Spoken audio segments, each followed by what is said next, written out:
Hello, insightful individuals.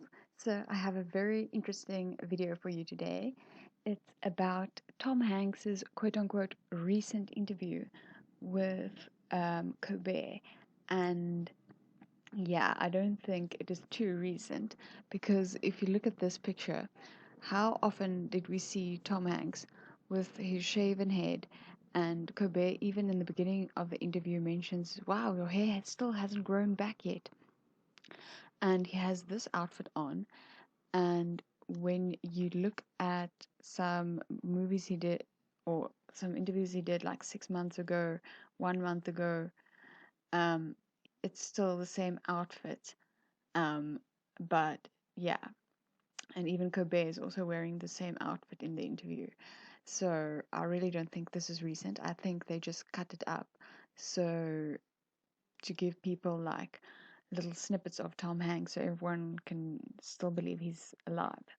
But anyway, let's see what this interview holds. I'm gonna pause it every now and then and give you an idea. So one interesting thing is he says he wish he was more intimidating. So let's listen to this.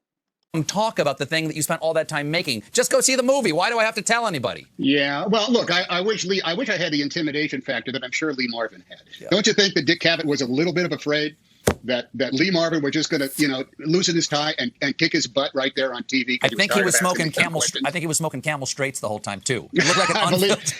Did he sit in the? Okay, so yeah, he definitely wants to be more intimidating. And remember, these people know what to listen out for. So if he is captive somewhere or he is being interrogated, being more intimidating would definitely help. But anyway, it gets better. So then when we go to the 7-minute mark, the autograph, but I wanted it. What do you think happens when we die? So this was a clever question because Tom Hanks actually says he identifies with being Greek Orthodox. I think we get to race automobiles. I think we get to put on crash helmets and beat AJ Foyt. So yeah, as you can hear, deflecting, definitely not answering it correctly or seriously. But I mean that's not definitely a sign of anything. But yeah, listen to the next question. Favorite action movie? The Dirty Dozen. That's what Lee Marvin was talking to Cavett about. The Dirty Dozen. I'm not you. That's literally what. Okay, so they're freaking out about this movie, and other celebrities who also spoke about it. So if you read here, it says The Dirty Dozen. It's a war or action movie, and it says, as D-Day approaches, Colonel Breed hands out roguish important assignment. He must train the team of soldiers to parachute across enemy lines and assassinate German personnel at the French chateau. The soldiers recruited from murderers, rapists, criminals on death row are promised commuted sentence in spite of their history. So yeah, that is definitely very interesting that he mentioned this movie. Yeah, and in the end it says the 12 men prove spirited and courageous unit led by Major Reisman. They will exact revenge. So I think this is what he would love to be doing, exact revenge on everyone who, yeah. But anyway, so let's get back to the questions. What Marvin was talking to Cavett about in the interview, and okay, so they're still freaking out about that. But when you go to here, most used app on your phone. Okay, so this is interesting because we know they've been talking to each other via different apps. And remember this little David Spade episode in the beginning of quarantine while people were freaking out about everything and some big app stores or apps were closed, like video game apps where people used to talk to each other. And as you can see, he has this little, I think it's a Minecraft icon here, and on this paper it says speak to us T0m H. So yeah, and then he says this: I would love an update on Tom Hanks. I don't mean hourly, I mean minutely. I mean, it's literally like huge chunks of time. I want to know what's happening, where's Rita, what are you doing, having fun. Tom Hanks is tough, and I think if he pulls through, I'm going to breathe a sigh of relief, and I think he will. He's my boy! Okay, so remember that. So yeah, talk to us T0m H, and then with a little Minecraft a thing there to signal, go talk to us on Minecraft. And so this was a very clever question, but listen what Tom Hanks says. I'm going to say the camera because I got rid of a bunch of apps. Does that? Yeah, that's not like getting rid of the evidence or anything. Hey, oh my goodness, I couldn't believe he said that. And then Stephen asks, does that even qualify? I want to ask the judge. Does that qualify as an app? Is that an app? That is a capability of your phone, not an app. I'll go to TuneIn Radio because I can listen to any radio station in the world. Dig it. Okay, so that's also interesting. That he would like to listen to any radio station in the world. Okay. You get one song to listen to for the rest of your life. What is it? I'm going to say Our Lips Are Sealed by the Go-Go's. So remember, these people are speaking in code. So he says, our lips are sealed by the Go-Go's. So if you look up the lyrics, it says, okay, can you hear them? They talk about us, telling lies. Well, that's no surprise. Can you see them?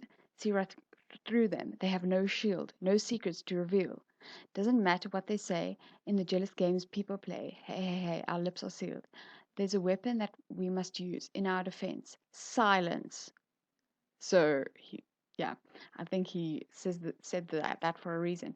When you look at them, look right through them. That's when they'll disappear. That's when we'll be feared. So, and then it goes on to say, doesn't matter. And it says, hush, my darling, don't cry. Guardian angels forget their lies. So I think he's kind of signaling, be quiet, everyone, because if no one speaks out against anyone, everyone will be fine. So I think that is what he was signaling. And Chris is like freaking out about that. And yeah, he's like, what did I do? You did nothing. You did nothing, but I'm just imagining it forever. It's a yeah, like he's fine. No one. I'm second to none in my love of Belinda Carlisle. He says it's fine, and it's for eternity. So basically, Tom Hanks is saying, I'll never speak out. So he might get a penalty in any way, but it's for eternity. I don't know. That's how I saw that. And then the jealous games people play. Our lips are sealed. That's right. Okay, I'll go for it. Eternity. Song. Eternity. Okay, what number am I thinking of? 6. No. Okay, so they ask him what number is he thinking of, and that is because they use this system. And in the biblical system, you look up the word in the Strong's Concordance, and 6 is to perish, and it says alienate, alienated, been lost, broken, corrupts, destroy, destroyed, destruction, dying, fails, liberate, to perish, perished. So wasted, wipes, utterly destroy. So definitely not the most positive signal if it was a signal.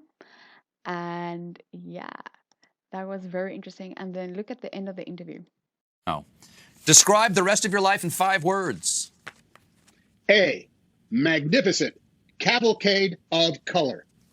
Tom Hanks, everybody. Now you know him. Thank you, Tom. Thanks again. So if you don't know what a cavalcade is, it says a formal procession of people walking on horsebacks or riding in vehicles. The royal cavalcade proceeded through the city. So it's like a royal group of people being followed. Like, I don't know, it sounds like that to me. So I feel like if he was signaling something, it might have been that he might be followed forever. But that is a bit of a stretch. So yeah, you can use your own imagination. But just look at this. Here, Chris is in different clothing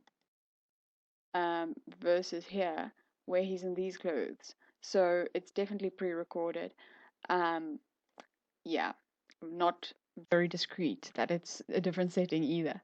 So yeah, I just thought this is very interesting. Let me know your thoughts, and I'll see you in the next video. Leave your interesting insights below. Bye bye.